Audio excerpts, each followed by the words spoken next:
get ready to the countdown.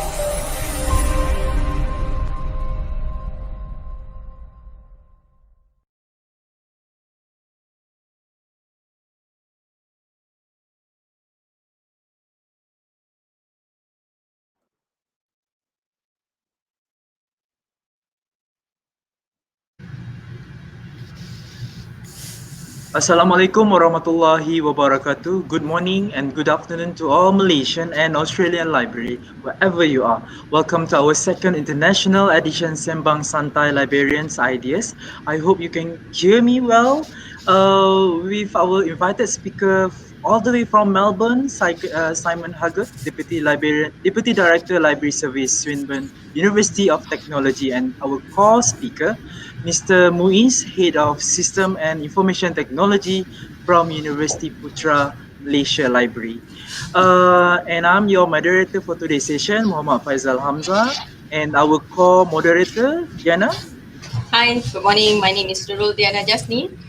Yeah, before that, we would like to take this opportunity to thank Malaysian Information System Librarians, MySYL, for giving us this opportunity to collaborate with Librarian IDEAS to invite our speakers all the way from Melbourne for this today's session, Sembang Santai Librarian IDEAS. Diana? Okay, before we start, I will read about the disclaimer.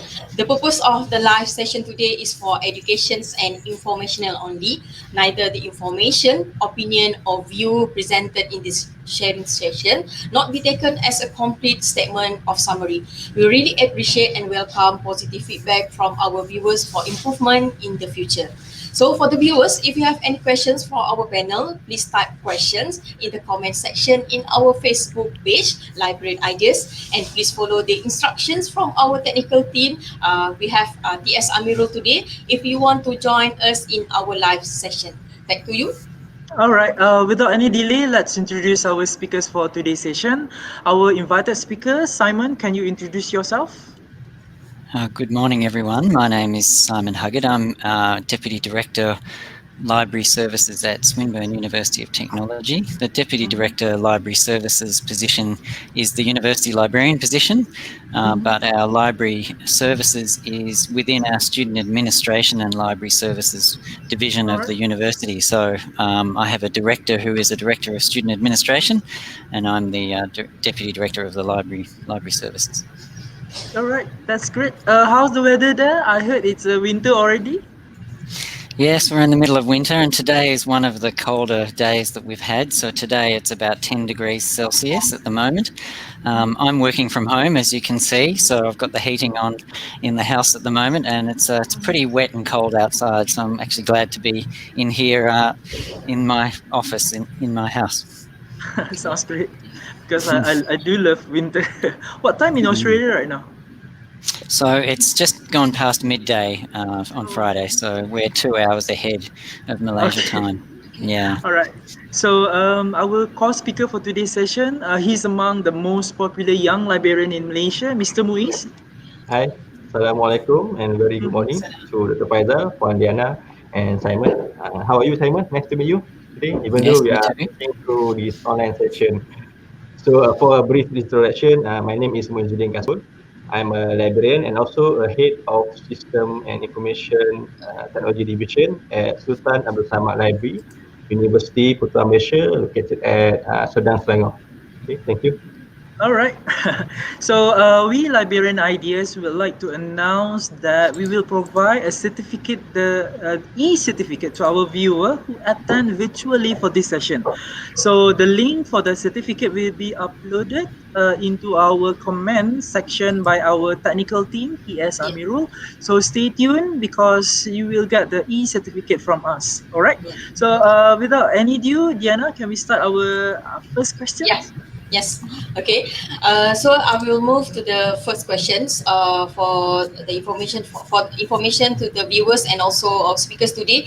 We have session one will be the ice breaking. Session two will be on the general issues on technology and library. So the theme for the today's session is technology and library in library. And then we have session three, technology in the library. So I will straight go to the question number one. I would like to ask Simon and also Muiz. We see that during this pandemic, physical library may have shut down, but as we can see, many libraries still offer a wealth of digital content for those who have internet access and elsewhere. So my question will be, what is the library users respond to the adaptation of technology and application used to deliver information during the COVID-19 pandemic? So Simon, can you respond to the first question? Certainly, Diana, thank you. I just wanted to also mention that Swinburne University has a campus in Sarawak. So I just noticed someone put up a comment saying, welcome from Sarawak campus. Adeline, Sophia, thank you. I haven't met the people at our Sarawak campus yet. Swinburne has 3 campuses in Melbourne, in Australia, not very far out from Melbourne. Which is where I am, and we also have our Sarawak campus. And so I've only been in this position since the 15th of April, been working from home the whole time. So I haven't met everyone yet, so it's great to hear that people have tuned in from Sarawak. So I guess the issue with our library users during the pandemic has been that it was in Australia, everyone was told to go home and all our teaching was done online. At Swinburne, it happened on about the 27th of March. Everyone had to suddenly rush home with not much preparation, and our teaching was paused for a little while our academics then had to start to deliver their courses online to our students, no matter where they were. And it was a very sudden situation. So how our users responded to that is an interesting question. Certainly what we've seen is a lot of confusion over how are their courses being delivered. What does that mean in terms of what do they need to attend in terms of classes that are in their curriculum? What don't they need to attend? How are they being delivered? What platform are they being delivered through? At the moment, it's interesting. We have just this week, we're preparing for our second semester intake of students, which starts on the 3rd of August. And we've had a huge explosion of queries from our students who don't really understand whether they're supposed to be coming on campus or studying from home. And so there's been lots of those questions coming in from our students. And so what we've tried to do is to provide a smooth experience for them as they've been studying online, and trying to answer their queries and trying to help them through that situation. So we've had a physical presence for our Ask a Librarian service, which I'll talk about a bit later on. And we did have an email delivery of that service. But we haven't had chat. We haven't had an online presence of that service, and we've had to suddenly deliver that online. So that's been a challenge for us in order to make sure our students know where to go and can find the resources that they need. There was lots of work that our staff had to do to find online versions of our resources for our students.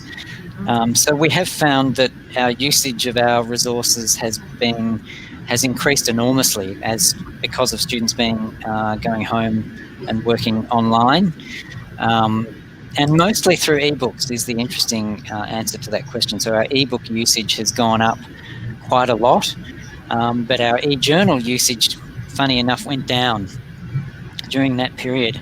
This is the period between, say, March and, I think we did some reporting last month in June.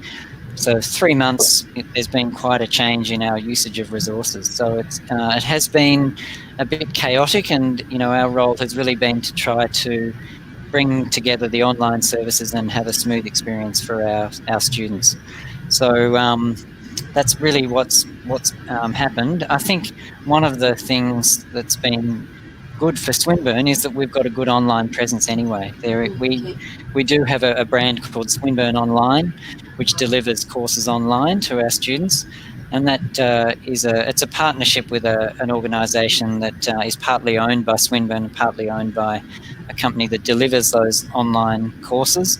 But it meant that our library a couple of years ago really, over the last 10 years really, has put so much more of its material online that we really, we're in a good position where our resources are all online, but the change to COVID-19 was really providing our services online was the big challenge for us.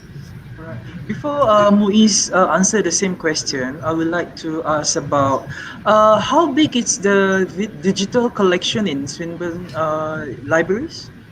So I can share my screen. I'll just do that now. So just if you give me a minute, I'll bring that up. So this is a bit of a history of Swinburne. So we started in 1909, and these are our Melbourne campuses here on the map. And we also have the Sarawak campus, which has about 2,500 students. But this is an image of some of our Hawthorn Library, and also some statistics around the size of our collections. So our physical collections are quite small now. If you look at this figure here, we have about 79,000 physical titles of books and ABN journals, which translates to about 130,000 items on our shelves in our libraries, which is not very big because we did a lot of change of moving out our physical collections over the last 10 years and really concentrating on our digital collections. So if we look at our e-journals, we have 159,000 e-journals. And if we look at our e-book collection, we have about 1.2 million e-books that we've purchased and owned through our collections. So we spend about 98.7% of our library budget for information resources on our digital resources. So it's quite a large number that we spend to provide digital resources to our students. It's 1.2 million title of ebooks. That's such numbers. Yeah, it's pretty big. Yeah, that's right. And we've really gone aggressively to make sure that we have that material for our students, and that certainly produces quite a lot of high usage. So 7.8 million downloads. This is last year, 2019, of our ebooks, and 3.2 million downloads of our e-journal articles. So it's this is really what we've been delivering for some time. That's great. Miss? Okay. Thank you, Dr. Faizal, for the question. So I think maybe our situation in Malaysia are so similar with our friend Simon at Australia. So by my my personal view, so I think and I feel that library user, especially students, has already embraced with these new norms, and they're able to adapt to the new technologies and application that the library introduce or provide to them. So as we all aware, in Malaysia we have started movement control order (MCO) since March 18, which is earlier from Australia. Okay, so since 18 March, all the activities such as book lending services, library loans, or physical process or transaction in the library need to be postponed. So most of the services are done and completed through online, and most of the work done by staff they are working from home, and we at the automation department also need to what we call to stand by and to ensure that all our contents, online content, especially electronic resources and all portal, library portal, easy access portal are well maintained and can be accessed 24/7 every day without Yeah. fail. So I think that's the challenge for us at the automation department. So for your information, at UPM we start online class since 2015 if I'm not mistaken. So most of the students have adapted and familiar with the technologies on the video conferencing and online services, online classes. So I think maybe they don't have any problems to familiar or to use this technology.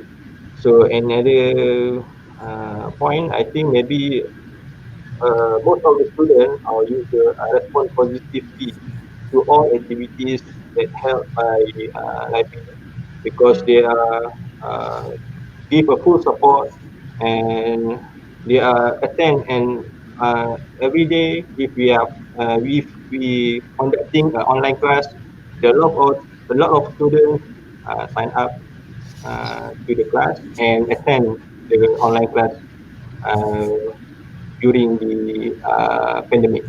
Okay, All that's all. right. Thank you. Diana, before we you proceed to the next question, I would like to ask about how's the usage of the data, the usage of the digital collection. Just Yeah. now, Simon said that there is a huge different or significant towards the information needs by users in Australia. What about in UPM? Okay, we also Arm? monitor the statistic of user access to our Uh-huh. especially to our easy access server, Mhm. also known as easy proxy server, which is all student and registered student need to have authenticate the account Mhm. before they are allowed to access to all online journal and publication we subscribe. So based on our statistics, it shows that 15%, 50% increment of user access to portal user access, and then most of contents is related to the online journal, and I think maybe some of students are accessing to the thesis and dissertation that we subscribe, especially for the ProQuest. All Okay. right. Can I mention something that has come up for us is Yeah. that a Yeah. lot of the vendors, have offered free access to their Yeah. resources over this time, Mhm. and we've responded to some of those and made them available, but some we Mhm. haven't. Just depends on which vendor it was. Mhm. There's that's certainly been helpful with some of the resources where they, it makes it easier for people to find the information. My phone is just talking to me. I don't know why. Okay. I think I asked the question. There you go. But anyway, Okay. so some of that has opened up usage and therefore increased usage of resources. But Mhm. some of and so we've had to put in work to enable access to those free resources in our discovery system. So we use the Primo search interface from Ex Libris at Swinburne. So it's been extra work to enable the access to those resources, and we've only done it where we thought it was relevant and better for our students.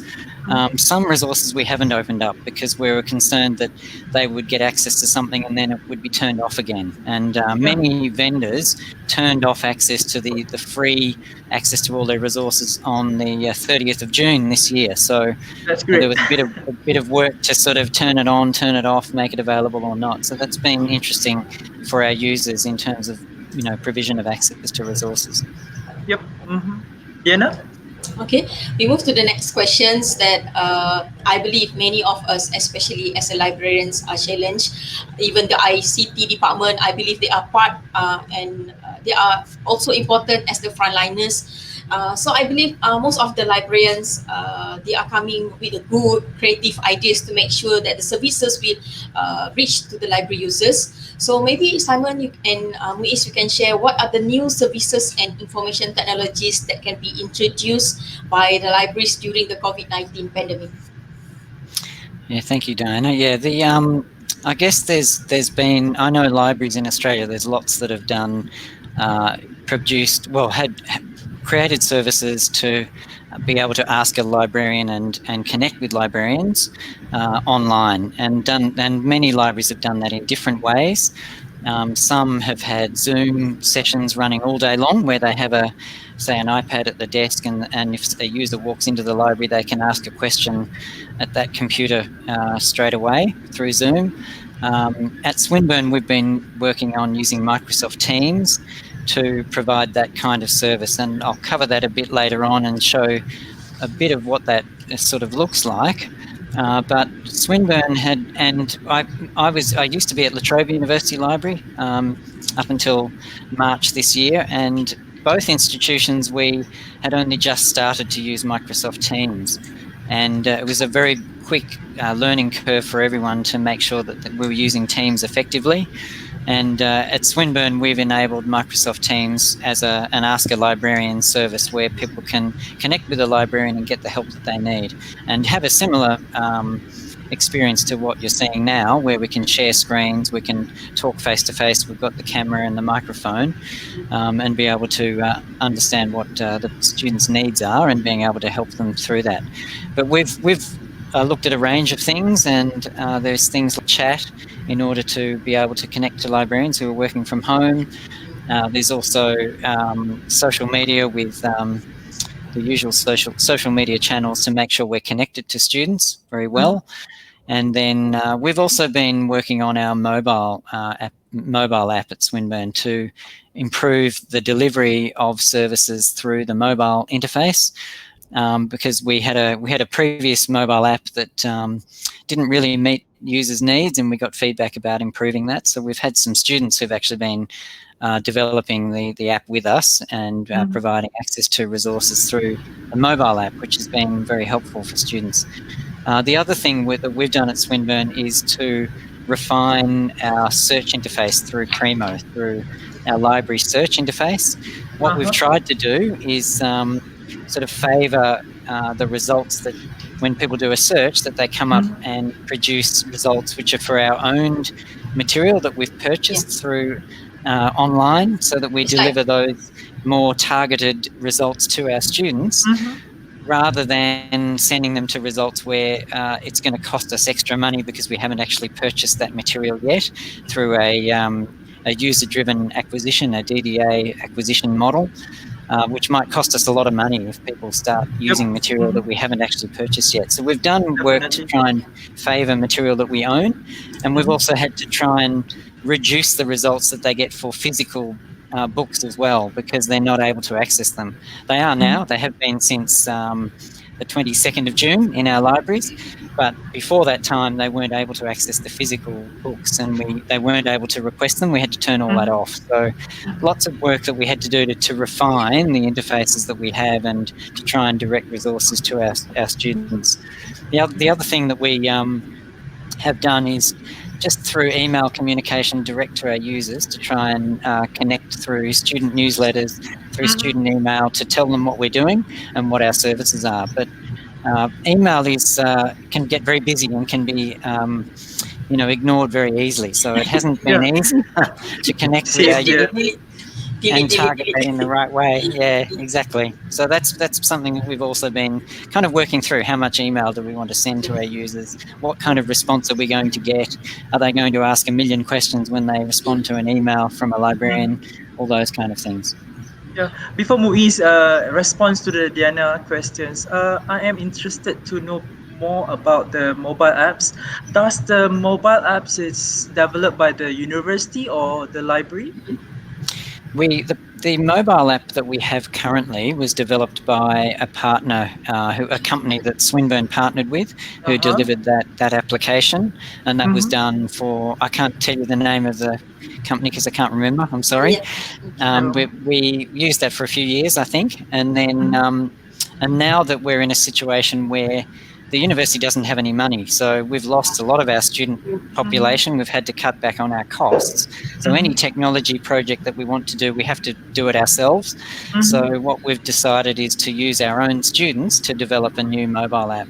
So they're doing it for free, and they're obviously getting that gives them a project, an industry project that they can use as part of their studies. And they're working with our IT people, our ITS department, to help develop that mobile app. and they're also partnering with the library and with student administration and all the different areas of the university that need to be in that app to develop it and make it much more relevant for the students. So that's been a really good project. How active your users engage with the library using the mobile apps? I don't know. I can't answer that question. I haven't been in Swinburne long enough to know. They certainly use it to find out. There's some interactive content in there to find out how many computers are used in the library, how busy is it, where can they go to get help, all those sort of things. So from what I can tell, they're very active, but I don't have any figures for you. I don't know how that compares, with other institutions. All right, Muiz. Okay, thank you, Jana and Dr. Faizal, for the question. So for me, I think that during this pandemic COVID-19, this is opportunity for the library to redesign and redefine the new strategy for them, and to look at new technologies and any open source software application that they can implement to the library, so that they can proceed or their services to the user, especially students.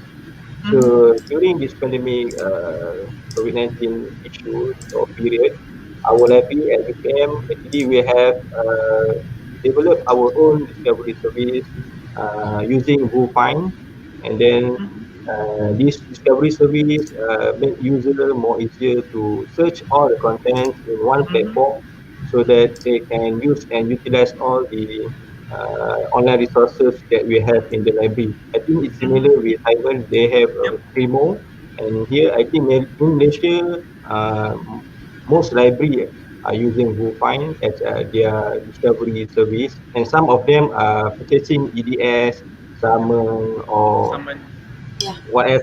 Okay. So and then secondly, we have also introducing our live chat before we close our services library.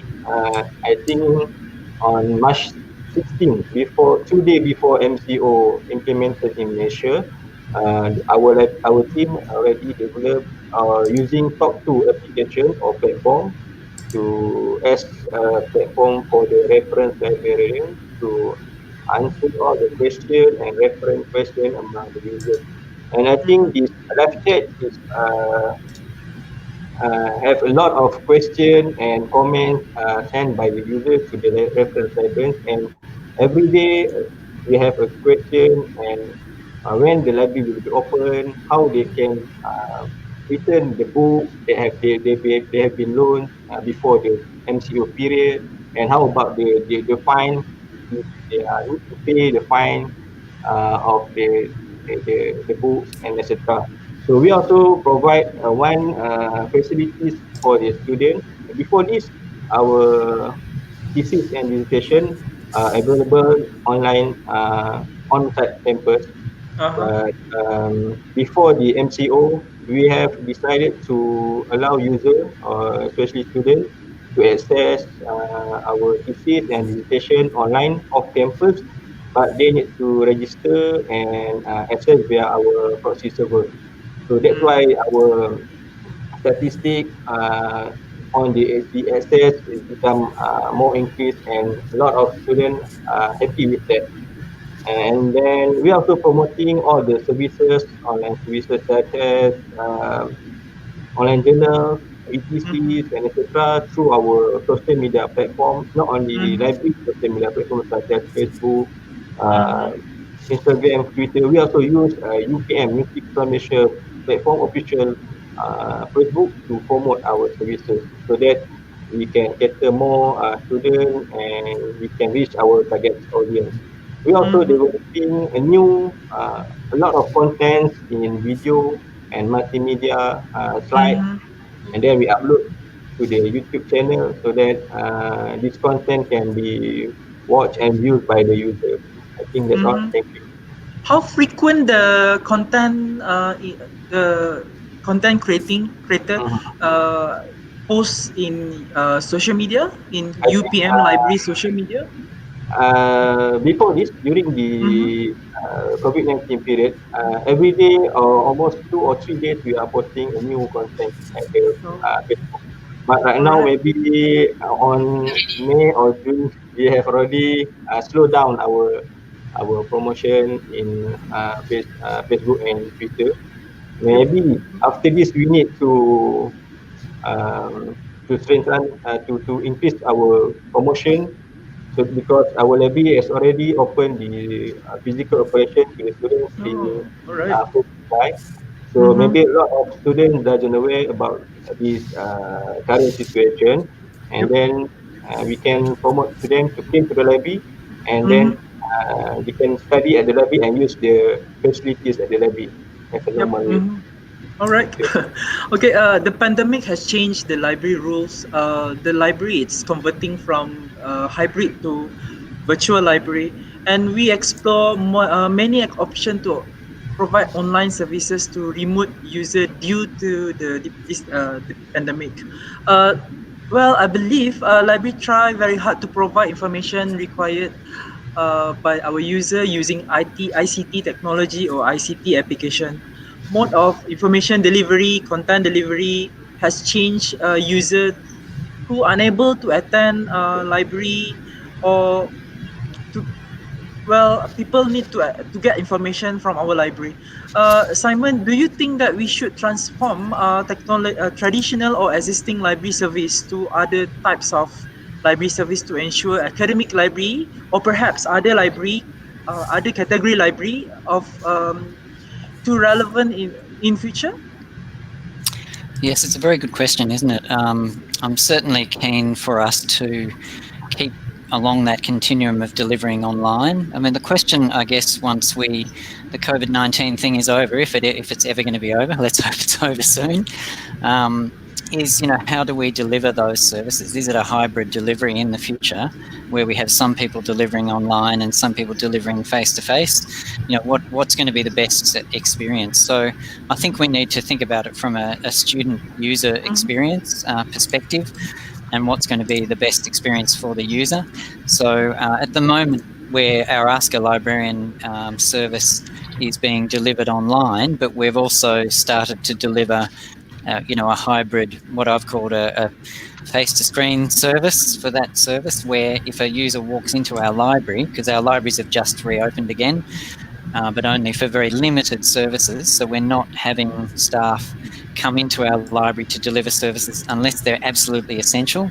So some of those services we're delivering, which are more around our student administration area, so things like picking up ID cards or picking up results for their studies that they've had, those or paying enrolment fees they have to do face-to-face. So those services are continuing. But for our Ask a Librarian services, we're continuing with it online. But if someone comes into our library, they can walk into a room and they can book into a computer and they can connect to the librarian online. And so the question is, should we, what's that going to look like in the future? And how is that going to look like from a user perspective? So is the experience better as a face-to-face experience, or is the experience okay as a face-to-screen experience, or should we just have it completely online? Yeah. I think the advantages of online delivery are that they can be delivered at different times, and you can be more flexible. You don't have to have a building open to deliver online delivery when the student needs it. So I think we should work on ways that allow the information to be delivered when the student needs it, and that could be it could be providing videos that provide the same answers that people need. It could be FAQs. It could be chat that's delivered when the students need it. I know there are institutions who are now looking at chat bots to be able to answer online questions from students in the middle of the night and everyone's asleep. So those kinds of services that allow good services that are accurate and provide good information, I think can be done in the future. But I think they take a lot of effort to get the information clear, so that when someone asks a chatbot, will I be fined for this book that's overdue, it can give a pretty clear question, but it's got to be tailored and it's got to be relevant to that student's question. So I think we should be working towards more of that kind of delivery, because that's what our users expect. All right. Well, is cloud library will exist in future, Simon? It's a very good question. When I worked at Monash University, I worked at Monash University in Melbourne for 16 years, and a very long time ago, we had the virtual library service at our Berwick, which kind of operated from our Berwick campus. And it was where we started to digitise everything, and we had the goal of digitising everything and making it online, and that was the virtual library service. And, you know, we've all come along in different ways in delivering those kind of cloud services as a direct service from the library. And would we do it without a physical building? You know, should we be providing that as a service? It's very hard to know. I think as humans, we still like that face-to-face delivery, but that might be someone who is my age talking about that, but someone who is, say, 15 now, who'll be at university in 3 years' time, they may not want to have that face-to-face contact. But I think the learnings through COVID-19, I think generally show that people really do like face-to-face contact. They don't want to be locked at home. They don't want to be, you know, away where they can't talk to people. They really do like that face-to-face contact.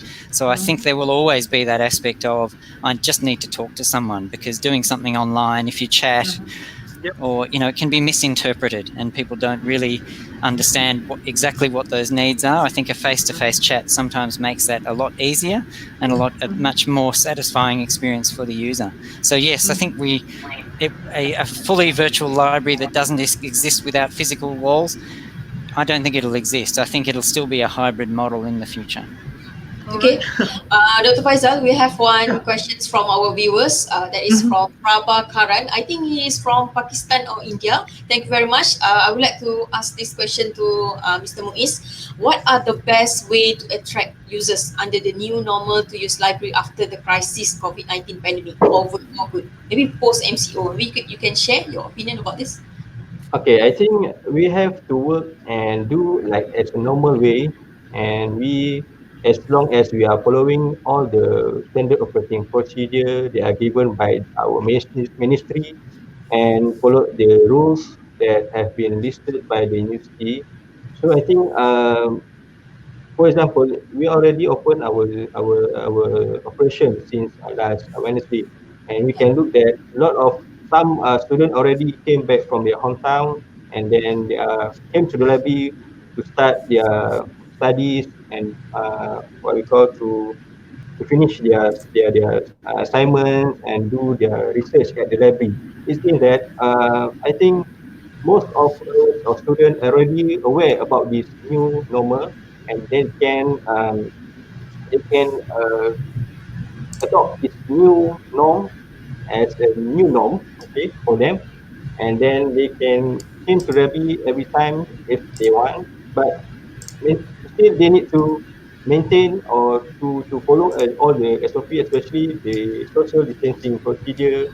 And then if they have a symptoms, they have cough or flu, they do not need to come to the library. And then how to attract them to the library? I think maybe we need to introduce more new technology or new application that can they use to at the library. For example, we provide new a place for them to play games or have a social discussion with their friends at the library. I think that's all. Thank you. All right. Simon, you want to add something on that question? I think the pathways to discovery are an interesting one for libraries. I think discovery is going to change enormously in the next 5 to 10 years as we go for a sort of more open Athens kind of authentication, and perhaps move away from the easy proxy, the proxy authentication that we've used in the past. Proxy authentication has been based on where someone is aligned with a physical location with an IP address for your campus. In the future, I think it's going to be a lot different from that, and there will be a lot more online teaching and more online learning, and certainly I think online learning and teaching will be of a higher quality as a result of the pandemic, because everyone's had to do it. Everyone has to transform their teaching into a better online experience, and perhaps the universities that will do better will be the ones who have better online learning. And so for our libraries, it's probably the same, maybe it's the same kind of message, in that the libraries that have better discovery of resources and linking to resources that make it easy, so that it's just one click, you find the resource, you get what you need, and it's kind of seamless. The ones who do that better will do better as well. So I think we need to really work on that experience and make that easy for our users, because they're going to be everywhere, they're going to be online, they're going to be from home, they'll be in different places when they're studying. That's interesting. We have one question, question from our users. Phineas Shafin, what do you think is the last impact of COVID-19 on digital libraries and their users? Simon?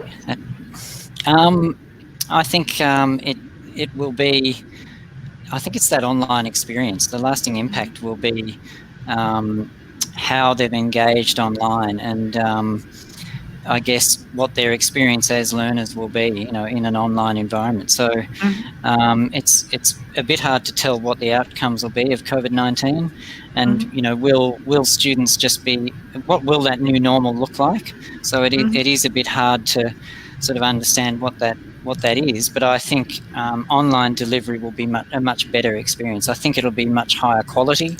It'll be a better experience, and I think that means that the demands of our users and what they expect, that online experience, they'll expect it to be very high quality.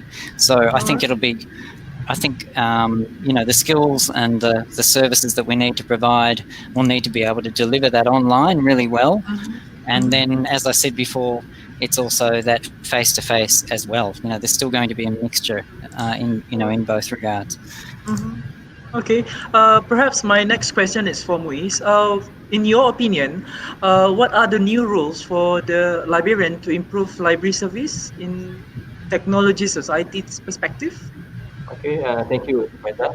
So what are the new rules for the librarian to improve the library services? So in my opinion, there are a lot of new rules for the librarian, not only to improve the library services to the library, but also to ensure that the library and the librarians remain relevant today.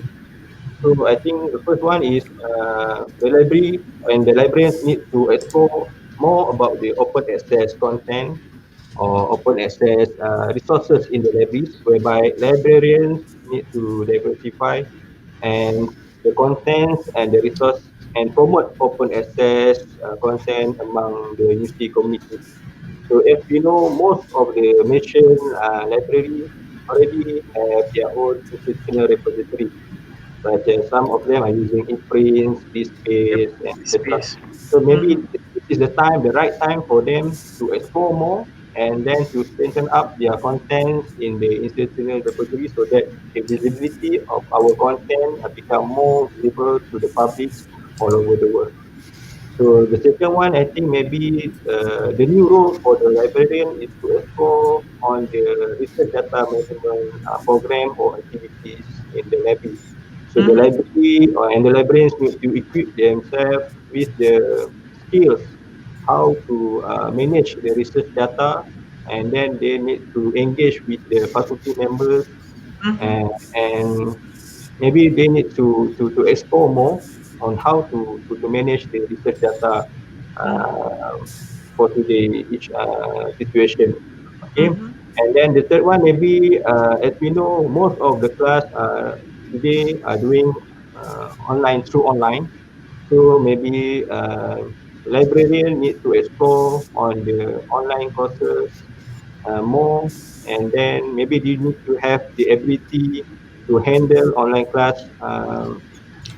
For example, they need to establish their skills on how to manage the online class and become a good host for the online class. Before this, they are already familiar with face-to-face class, and then right now they are transformed to the online class, so that maybe they have the new skill or new roles for them to handle the online class situation. Right. Okay. Thank you. Okay, Simon, we have another questions from the viewers from Adeline Sophia Ho. This is related with the question you asked, Muiz. The pandemic affects the libraries tremendously. Do you think all these changes affect the librarians themselves, where they need to adapt their IT skills? Yeah, definitely. I agree. I think we've seen librarians already have to adapt skills really, really quickly. You know, as soon as they were sent to work from home, they suddenly had to deliver their services in a new way, you know, all of a sudden, and a big learning curve to understand how to interact with online technology and online services. So I think what we've seen is that people who are really good at it, you know, are surviving and thriving really well. Some people love this environment. And then other people, we find that their roles might be needing to be changed a bit. So we've got staff who still deal with physical resources and physical cataloguing and dealing with those kind of materials. You know, what's their role in the future as we reduce our amount of physical material that we deal with? So, you know, I think, you know, we need to look at those roles and understand what they mean. I think there are a lot of skills that people will need for the future. So teaching skills online is really important. Being able to deliver a good classroom environment online is very different from delivering face-to-face. You need to be able to juggle a whole lot of things online, all these online questions, different faces on the screen, be able to handle noise in the background. You know, there's lots that people have already learned how to do. They've done it really well. But I think, but sometimes there's a difference between just putting a video online and saying, watch this video, and then being able to understand, you know, what is the learner experience? So what are students actually learning? What are the learning outcomes that you want? What are the gaps in knowledge? How do you assess whether those learners who are remote from everywhere are actually understanding what you mean? You know, what kind of interactive content do you need to build to really understand how your users are learning? So things like H5P, which is the HTML5 online learning environments that are used as like a plug-in with learning management systems are, you know, becoming more important in terms of understanding how we can use quizzes and different technologies to really have a much better interactive experience for our students and get them to, and for us to understand, well, what is their learning journey? What have they understood through these skills, rather than, you know, you're on your own, here's the video, I'm going to go away now. It's really understanding a lot more about what those students are learning. And and I'd certainly agree with Muiz in terms of, you know, research data management, research skills. There's lots of skills in those areas that we're going to have to understand for our researchers as well. Yep. Talking about skill, Simon, what are the skills required for the librarian in future, just in case there is new pandemic that forced library to fully operated virtually? Yeah, I think the engagement skills are really important, just in terms of, it's not only just that engagement and how do I engage with students and with the academics, with faculty, but what technologies am I going to use that are going to make that work really well. And some of the time it's teaching those academics to come on board with particular technologies, and it's directing them towards the kind of resources online that they need to engage with, because some of them are still very focused on physical resources, those kind of things. And I think, again, teaching skills and research skills, you know, librarians have those skills already, but how do you then deliver those in an online environment? So understanding where the user is and what the technology is that the user is using. So that might be online profiles, it might be research data management skills, you know, in an online environment, sharing of data, and, you know, all sorts of skills in terms of, you know, the usual things like searching databases and being able to really target those skills well for our users. All right. We have one question from our viewer. What is the Australian government view about library contribution during COVID-19 situations? Simon? There's the Australian government and there's the Victorian government. It's the state, or there's each of the states of Australia. So Australia's response to the pandemic, the government provides a framework overall, and each of the states have to implement those guidelines based on what's happening in each of those states. So The government, I guess the Council of Australian University Librarians has provided some input into policy around this kind of area, which has mostly been focused on open educational resources, as well as digital literacy and digital skills for users online. So I guess from a policy perspective directly to the government, that's what's been going on. Whether the government is listening to us and providing a response, we don't really know yet. They've got a lot to think about just in terms of health and those kind of areas. But certainly there's been, I guess, we have a lot of international students in Australia who come to Australia.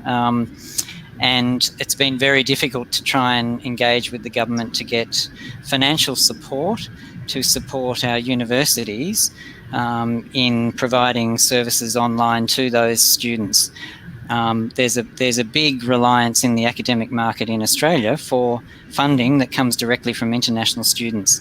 So, over 50% of our funding is provided by international students directly. And so if they're not here, then we lose half of our funding. And the government has responded in different ways, I guess, in terms of helping us deal with that issue.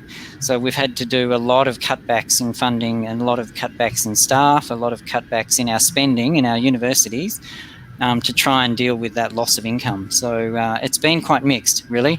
But the libraries and universities are really lobbying governments hard. And so the Australian government has responded to try and link industry partnerships and industry internships and industry skills with our universities, and our libraries have been a part of that in opening up our services to try and help with that.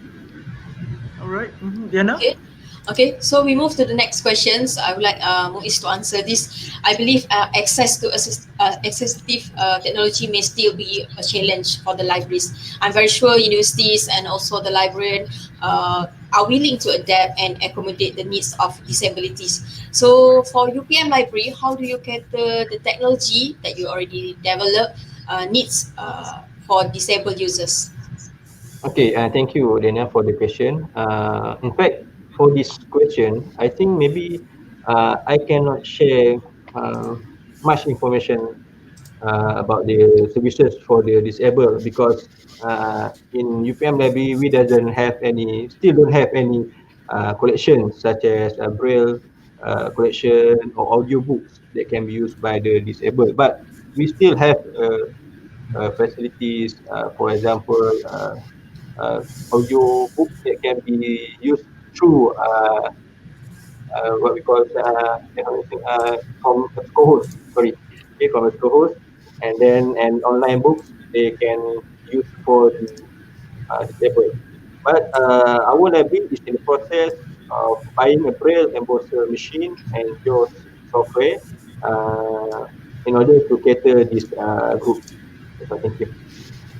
All right. Simon? Okay, just for addition, maybe some of the library, for example, Universiti Malaya and Universiti Teknologi Malaysia has already have their own collection for Braille, right? Yep. But most of the blind students prefer to read virtual or digital version of the book instead of Braille, because everything about Braille is very costly. And they prefer to use Google instead of printed book. I see. Thank you. Simon, your reflection on collection or technology needs by blind students or blind users? Yeah, so Swinburne has a disabilities unit that where students register and they get access to provide resources for our users, and they work really closely with our library staff. So we have two library staff who provide this service in our library. So we're very lucky in that we have that resource and people with experience who can provide that kind of help.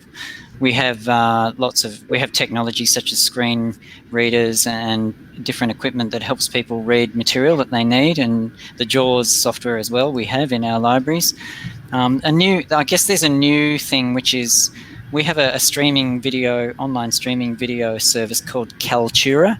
So that's Kaltura, Kaltura, which we have embedded in our Swinburne Commons repository. And so the Kaltura software also has a module which provides an OCR conversion of, well, a video to text conversion of videos that allow that material to have transcripts of videos, which will help students be able to engage with a video that they can't see, but they can, it'll read out the content, they can search for it, they can go to a particular part of the video and it'll take them to that spot in the video. That software, we don't actually have that module at the moment, that disabilities module, but we have staff that do some of that video transcribing for students if they want it, and we also go out and purchase. We have a service where we'll go to a company to say we'd like this video transferred into text, and they'll do that, and that will be put into that video streaming software, and so a user can go to it and they can engage much better with that video content. So we do have, I think, pretty good support at Swinburne for our disabled users, so we're pretty lucky in that sense. Does the mobile apps is accessible for disabled users? I don't know the answer to that question. That's a good question. Probably. I think I know we've talked about the WCAG, WCAG guidelines for accessibility for online content, that our whatever we develop is supposed to be in line with those guidelines, and there are pretty strict rules within Australia to make sure that that online content covers those accessibility guidelines. So yeah, I'm pretty sure they would be developed in line with those guidelines. The challenges we have are with our vendor-provided resources that are supposed to be accessible as well, and sometimes those work quite well and sometimes they're not very good at all. So it just depends. We're not always in control of that. Okay, we have one question from the viewers. Does every library need to have or revise the digital transformation plan after the COVID-19 pandemic? Who is? Okay, thank you, Mr. Amirul. So in my opinion, maybe I agree with this statement or with this question that we need to have or revise our digital transformation plan after this COVID-19 pandemic, because as we know, our budgets have been cut for the buying physical books, and most of users already turn or transform their interest from physical books to the online content. So maybe after this, a group of library needs to sit together and have a discussion among others, and maybe they can what we call share their resources, each academic libraries, national libraries or state libraries, so that all the resources can be utilized by users.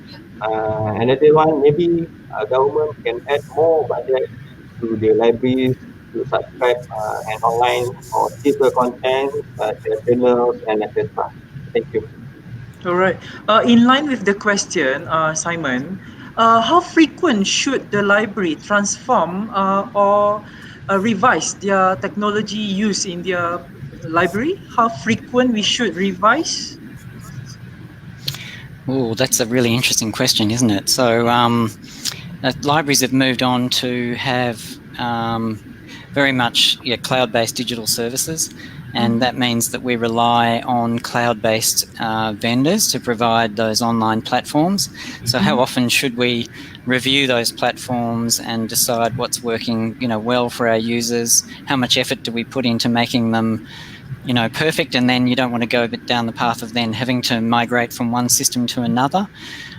Look, I think in terms of how often, the online environment changes very rapidly, doesn't it? So I think that's the thing is if the online environment is changing rapidly, we need to change with it. But I'm also finding that we get locked into we often purchase, say, for example, a 3-year contract with a vendor. When you procure a new system, you go, okay, well, we'll have a 3-year contract, and then we'll renew annually every year after that 3 years is up. So I think you need a period where you embed your services in that platform and you make that work as well as you can. And it takes a lot of effort to embed that platform within your student space or your academic space. And then and then when you're in that annual renewal period, I think it's definitely worth going in hard in terms of renewal of those services and revising those services. I think we need to put more effort probably into making our vendors accountable for what they produce. So if their online platform is not keeping up with our users, we need to move to another platform. Or we say, look, you really need to. So I think there's a role for the library to be in partnership with our vendors very closely.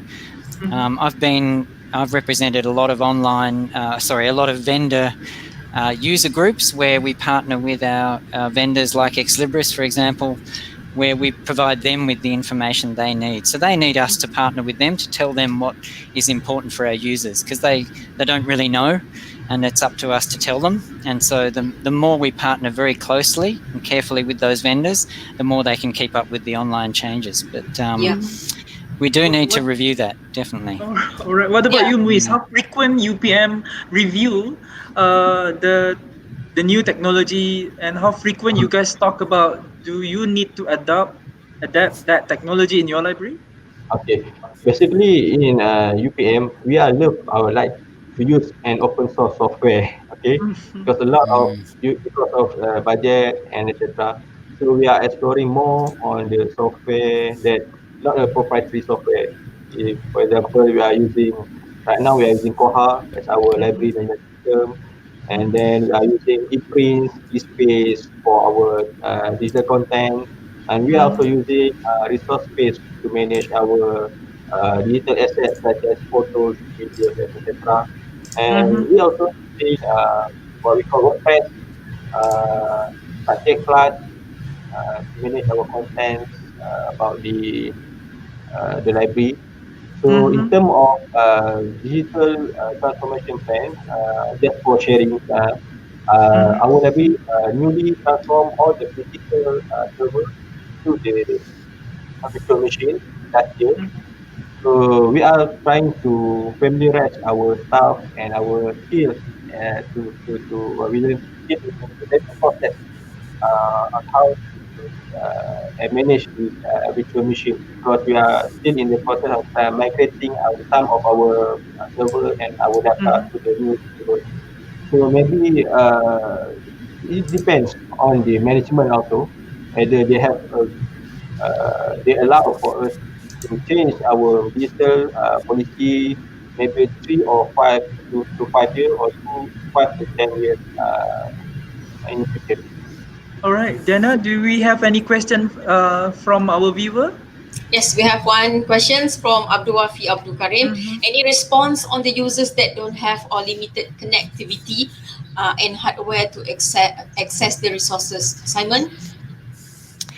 Yes, this issue has been discussed in Australia for some time. We've had a rollout of Australia's had a thing called the NBN, which is the National Broadband Network, which was a rollout of digital fibre connections for the internet to every household and business in the country. And it's been a discussion around the fact that Australia has some very remote communities and they need access to the internet and need good internet access. So that's always a concern. And I guess even thinking about when we all had to rush home and we had to go home and work from home in March, we found that in our library we had about 6 people who didn't have proper good enough internet access to be able to deliver those services. So it hit us straight away. We could see, okay, there's some issues here, and we had to purchase some remote dongle modems that people could plug into their computers to connect to the phone network. Unfortunately, that kind of worked okay. But there's still some people who are struggling with that and have had to come in to work to do some of those services because it wasn't good enough from home. And so for our users, that is a big challenge. And, I think that's why we still need that physical library for people to come in and to be able to use those services. And having come from La Trobe University, which La Trobe University is in the state of Victoria, based in Melbourne, but has some remote campuses as well around the state of Victoria, and delivers lots of services to remote communities in the state of Victoria. And we're also, La Trobe was also seeing challenges around people finding access to digital content. So, we've had to do as much as we can to be able to enable those access to those resources. So that is a challenge. All right, let's move on to our third session, which is technology in the library. Simon, Muiz, what are the most popular online services or in highly demanding library service in your library lately? Simon? So I guess our library is based on, as I mentioned, I guess at the beginning, that we're part of a division called Student Administration and Library Services. And so what that service was set up within our library, I think a couple of years ago, before I came to Swinburne. And the reason for that is that we wanted to connect up the student-facing inquiry services all in one place and all within one division. And therefore, when a student comes and needs to access a service, it's all within the one place. And students don't know who a librarian is or who a librarian isn't. They don't know who they're talking to on the phone, or they don't know who they're talking to online or face-to-face. They just want an answer to their question. So we have a lot of different technologies at Swinburne to help them find answers to questions. So we have chat, which is delivered through our Customer One system, and we have an FAQ portal for that. We have online delivery, a lot of those services, but we also have phone delivery. So at the moment, when everyone went home, they started using Jabber, which is the Cisco Jabber software, which allows you to connect your computer to the phone network. And so when people had to go home and they called up the phone number for the library, they would be speaking to someone who was from home and using Jabber. So that's been highly used. And we have Customer One, which is an interface which allows all of our inquiries to come in the one interface to be able to provide services to our users. So it's that technology that I've been, since I've started at Swinburne, which is only 2.5 months ago, talking to our librarians to make sure that the Ask a Librarian service is embedded in that Customer One, that single interface where students get access to services. And so, but there's a whole lot of things behind that. There's a queuing mechanism. There's Microsoft Teams for that face-to-face delivery. There's chat. There's all sorts of sort of delivery mechanisms in the back end of that, but it's kind of one unified front end interface that we're putting that service in, so that we can make sure that it's all in the one place. And if a student comes in and asks for help, they get referred to the expert who can answer that question. So it might be a librarian who has expertise in business, or it might be a librarian who has expertise in nursing, and they can answer those questions around those resources, and they get referred to those different services. Or it might be an enrolment query, it might be how do I graduate, it might be all sorts of queries, it could be anything really. So that's the sort of big usage at Swinburne, and we're delivering those sort of back-end interfaces to support that sort of thing. All right, please. Okay. I agree with Simon. So that's what I mentioned earlier. For the highly or demanding services that provided by the library, maybe as what I can see is the access to the thesis and dissertation online. Because before this, our thesis is only available in campus. That user are allowed to access to the thesis if they come to the library. But after or during this pandemic, we are allowing them to access to the thesis via online or out of campus. And then that's a lot of questions asked from the student through email, WhatsApp, and then live chat on how they can access to the thesis.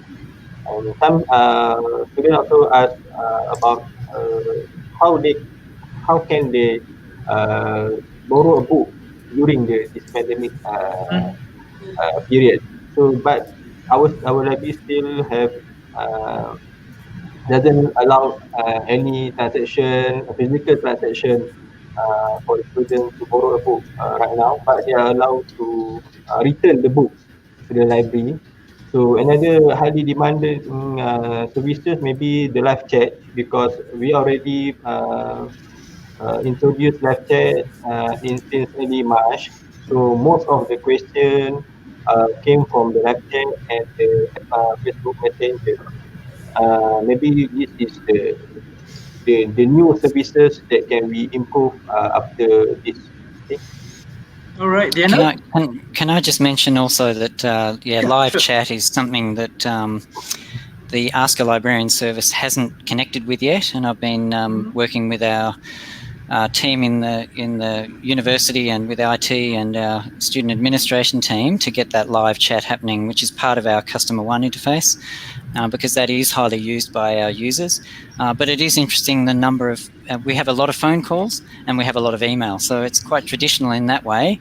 But that's because we haven't really connected up everything all into the different ways that our students can access our services. So we're still working on that.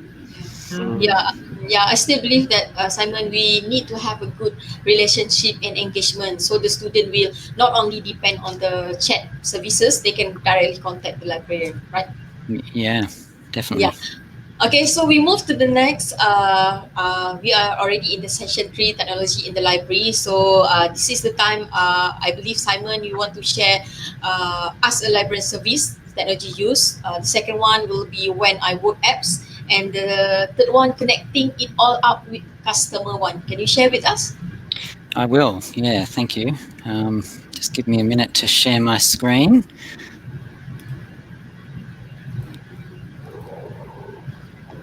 So this screen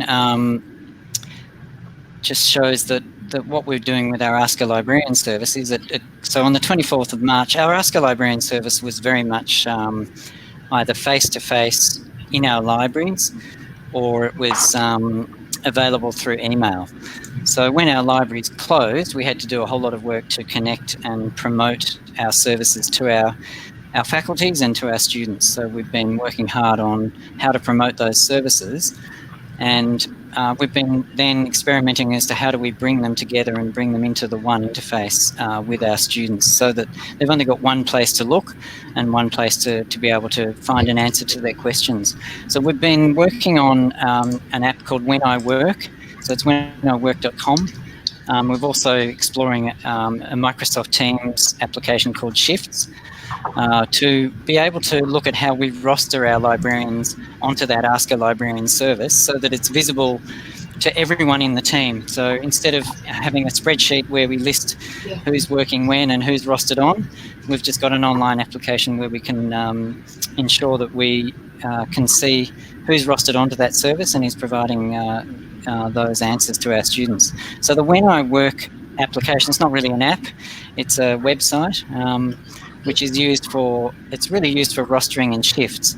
And so this is a screenshot of what it looks like for our Ask a Librarian service. And these colours here are the different times that different staff are rostered on in that service. So this is this week, you can see Friday the 3rd has nobody rostered, because it was I took this screenshot a couple of weeks ago, but you can see the different times, the different colours are the different people who've rostered onto that service, and it shows who's rostered on at what time. So if someone gets a call, or they get an email, or they get a connection to that Ask a Librarian service, they know who is rostered on and can answer that. And there's also someone who is a backup at that time who they can refer to pass on a query if it's more detailed for someone else to answer. So we've been using the When I Work app, but we've also then wanting to use Customer One as the interface for our students, because they currently use that in so many places for their student inquiries, and we want the librarian service to be embedded in as part of that. And we've been partly embedded in that service, and partly not. So we're working through how to make that as quick and as easy for our students. They only want one place to connect. They only want it. They want to do it. They don't want to wait online. They want to be able to, and they don't know who to ask. They don't know if they're talking to a librarian or not. And Customer One is an Oracle product. It's sometimes referred to as Right Now as a platform, and it's what we use to connect as our customer relationship management system for our students. And then it has a dashboard. So this is a dashboard which I took a screenshot of recently, and on the top left it shows emails processed. So at the moment the Ask a Librarian service is pretty much connected through email and through phone, and this tells you the number of emails that have come in and who they're assigned to and what's happening with them. And there's a queue there called Queue Librarian At, which is the Ask a Librarian service with emails coming in, where we connect a student to a librarian who can answer their questions. And then that's what that queue looks like there. We also have Library General, which is just library@swin.edu.au as an inquiry service that's any kind of inquiry. It could be an enrolment inquiry, could be an Ask a Librarian inquiry, and we transfer that inquiry from one queue to another one. And then we have library rovers who also rove around the physical library and provide help. Obviously, that's only just sort of kicked off again a couple of weeks ago. So if I move to the next screen, what we're doing is we're trying to then connect up our librarian queue into which comes through Customer One with Microsoft Teams, so that we can connect up that face-to-face service through Microsoft Teams with an inquiry where someone comes into the library. They get referred to a room where they can connect to a librarian who is at home, or they can send an email and they get connected up and they can use any device that they want. They can use their phone or use their computer or use their computer in a library to connect to that service and be able to have their questions answered. And we feel that it's good to have it all in one place so they know where to go and to be able to answer all of their questions. I'm not sure if I have a screenshot here of what the new Ask a Librarian service looks like. That we only just set up this week, so it's only just started happening this week, and the student gets directed to this particular room in the library. They connect to the computer that's in there, they log in, and then they can connect to a face-to-face connection with a librarian who can answer their questions. And you can see there that there's also the phone connection, there's also the email connection. So that's the Ask a Librarian service online that we're connecting our students to at the moment. All right. Muiz, what about your digital initiative on live chat, online chat, social media, or perhaps easy access? Okay, allow me to share my screen.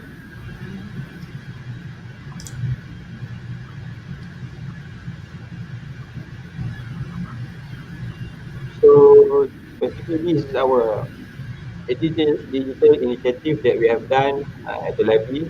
We also have our own mobile application that has been launched in early January, and we support Android and iOS platform. So, and as a live chat, we are using Talk to application, also an open source software that allow us. But we still have, if we need to use additional function, we need to subscribe to this Talk to. All So right. another one, let me share about the initiative done by the Malaysian Information System Librarian, also known as MySYL. So we also have in Malaysia, we have Malaysian Thesis Online, also known as MySYL. This portal compile all the nifty academic nifty libraries content on the thesis and the dissertation. And MySYL also developing Malaysian academic library institutional repository. All the content in the library IR have been compiled together and indexed and harvested into this platform. And the third one is we have a Malaysian Academic Library Union Catalog, also known as Market, whereby this is a platform where a union catalog of all public university libraries and the government JLC university registered under Ministry of Higher Education. We index their bibliographic records and put into this platform. All of these platforms are using GoFind software. And the one is this is our UPM ETCs interface. Okay, we have put all the thesis full text over here, which can be downloaded by the registered students only. And then, okay, this is our discovery service using GoFind. In this discovery service, we are indexing four main applications in Camry, especially for the Koha web OPEC. We are also indexing UPM-IR, UPM-ETC, and UPM-MyAgri. Okay, and this is the interface for the UPM-IR. Okay, Mm-hmm. today we have about almost 62,000 records, including Mm-hmm. articles, thesis, uh, journals, article, conference paper, newspaper cutting, and etc. in this Mm-hmm. IR. So this is our new platform also, PSAS e-learning. In this platform, we are uploading all the content for the library training and the library education material for the student. For example, Mm-hmm. how to use web OPEC, information strategy, slides and video, and etc. And then this is our platform for digital archive. We are upload our image, video through this portal. And then this portal we are using resource-based platform, also an open access, open source software. And then I think that's all. The digital initiative that can I share for today. Does the mobile apps, the initiative by UPM, is accessible for outside users, or is Yes, for campus also? yes. Basically, this is the first our first version of our mobile application, which has Mm-hmm. been developed before MCO, and then we All launched right. this Uh-huh. application before the pandemic. So we have monitored the users. Mm-hmm. Not much student download this application yet. Uh-huh. Almost 100 to 200 users already download this application. I think maybe this number is still quite small.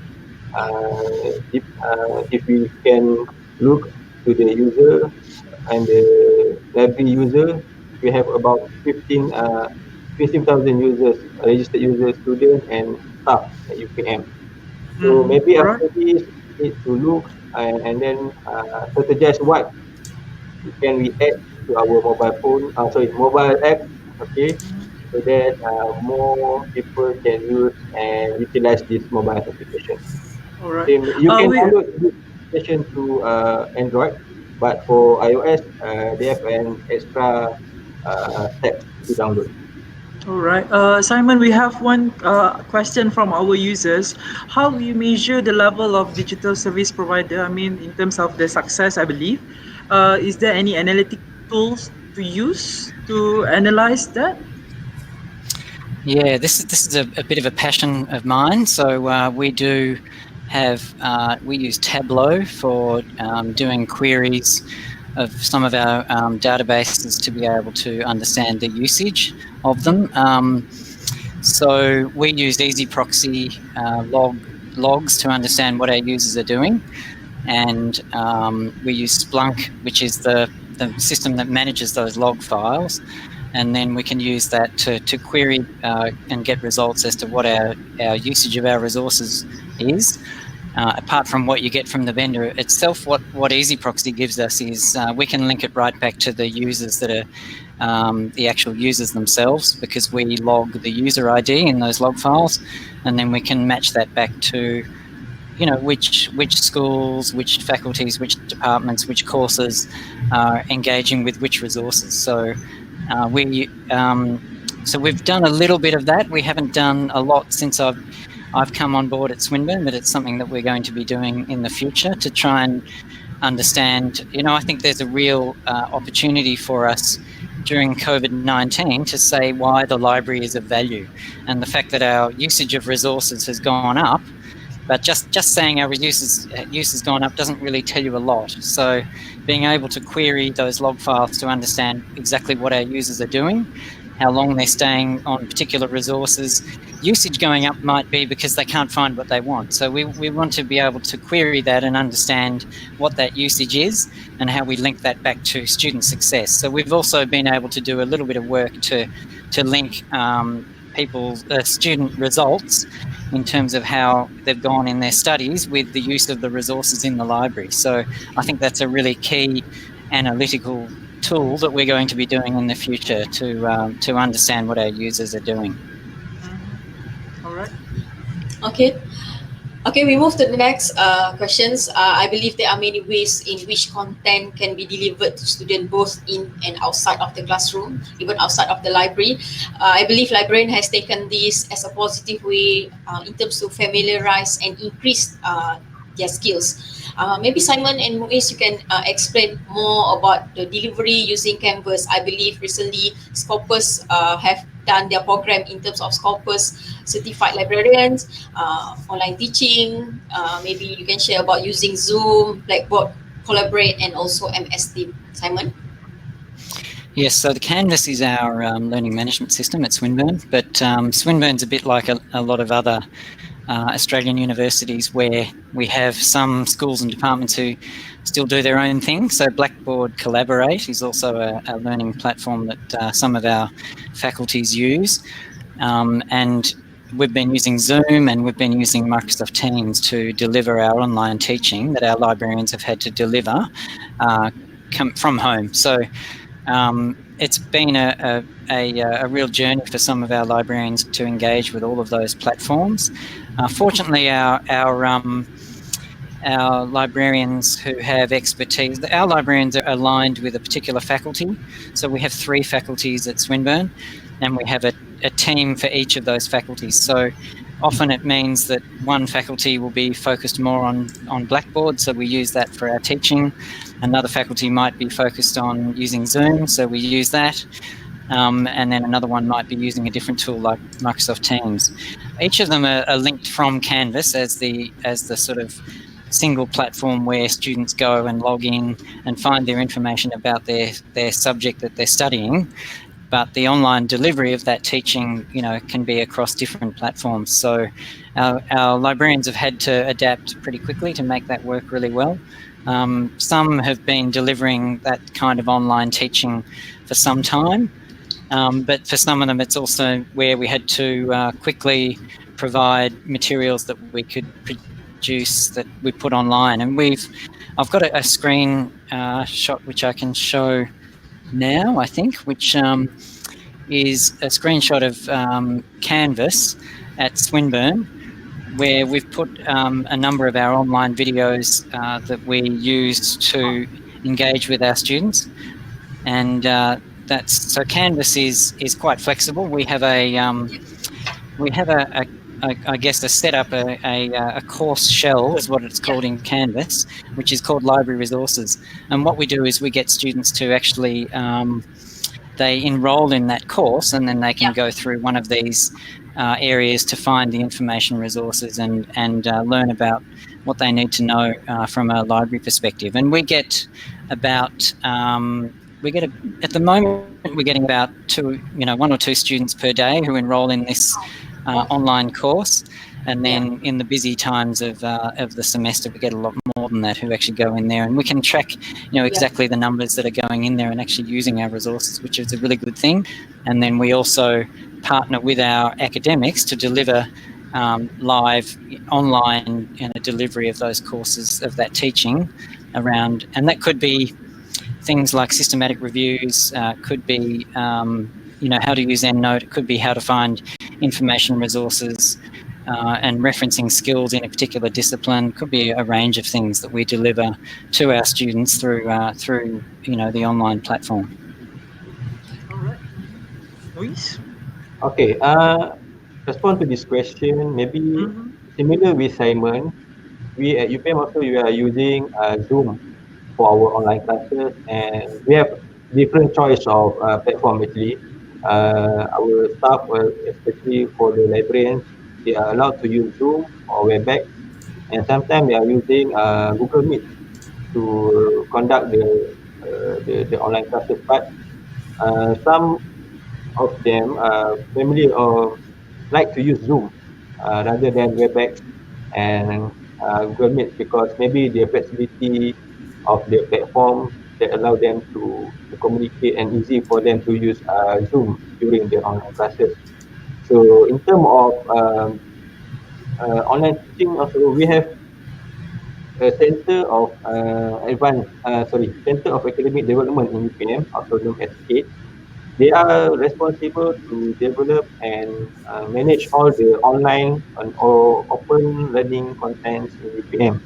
So I think maybe last 2 weeks we have do some discussion with them in order for us, library and KID, to cooperate or working together to develop content for the library content, especially for library education content material for the student, and upload this content to the open learning platform at UPM. So maybe after this, we can work with kids. Okay, thank you. All right.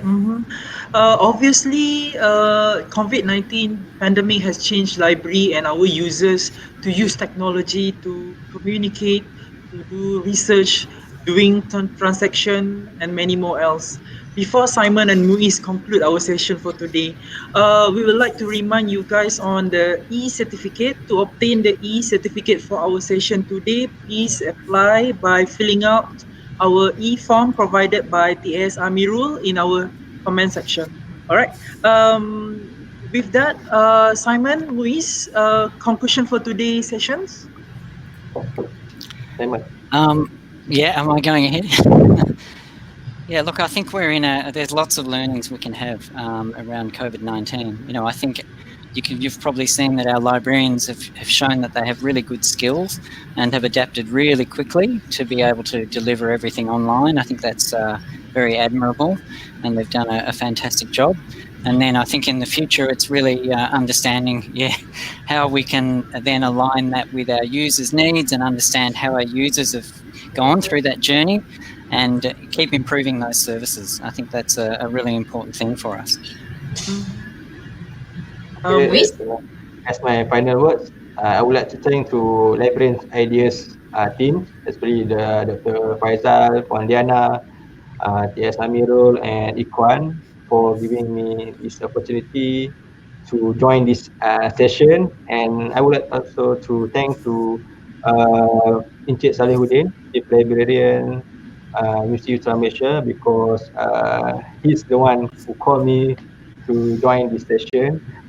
And then thank you Simon also, because he's sharing a lot of new ideas, new technologies, and new things that I haven't heard before, such as Primo, Canvas, and etc. So maybe after this, we can explore on this all new platform and can be utilized by us at the library. And that's all. Thank you. All right. Apologies, my camera has just turned itself off. I don't really know why. Trying to get it back, but anyway, it's one of those things. It must have known it was the end of the session. I'm not quite sure what happened. It's okay. Okay, that's all. Thank you very much to our panel today, Simon and also Muiz from UPM. Not to forget, a big thank you to our friends, supporters, followers, viewers from Australia, India, Pakistan, Philippines, Indonesia, Singapore, and everyone, no matter where you are. Thank you very much for your unwavering attention throughout these live sessions. So that's all. Till we meet again in the next session. See you. Have a nice weekend and take care, everybody. Bye. Thank you. Yeah. Bye.